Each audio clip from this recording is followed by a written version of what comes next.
અને કટાર લાવીને દીકરાનું બાપુ કાંડું કાપી નાખ્યું હાથનું, તાનાજીનું.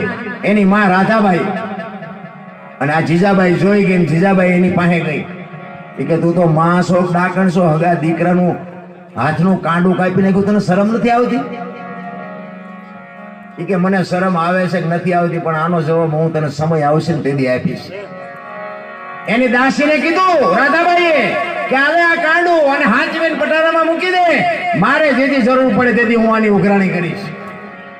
અને કાંડું બાપુ પટારામાં મૂક્યું અને વાત કરતા વાર લાગે. 25 30 વર્ષના થયા ને, અને દુશ્મનોની સામે બાપુ બકા છેટ બોલવા માંડી.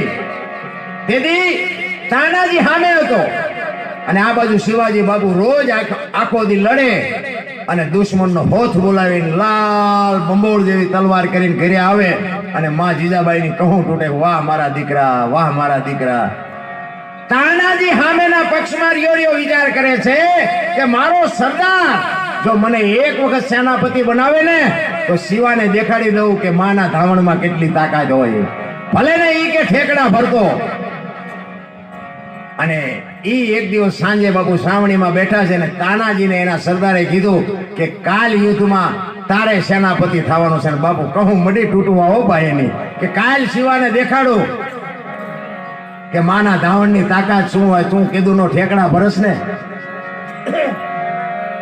અને બીજા દી હા મામા આમ બરોબર હુરજ નારાયણ ઉગ્યા, ભલે ઉગ્યા ભાણ લો તુહારા ભામણા જીરાનો મરણ લગમાણ ઈ રાખજે કસબ રાવો ઉજોય તું અરુણ જળાલ મીડો બાપુ કિરણા પાછળ આવો.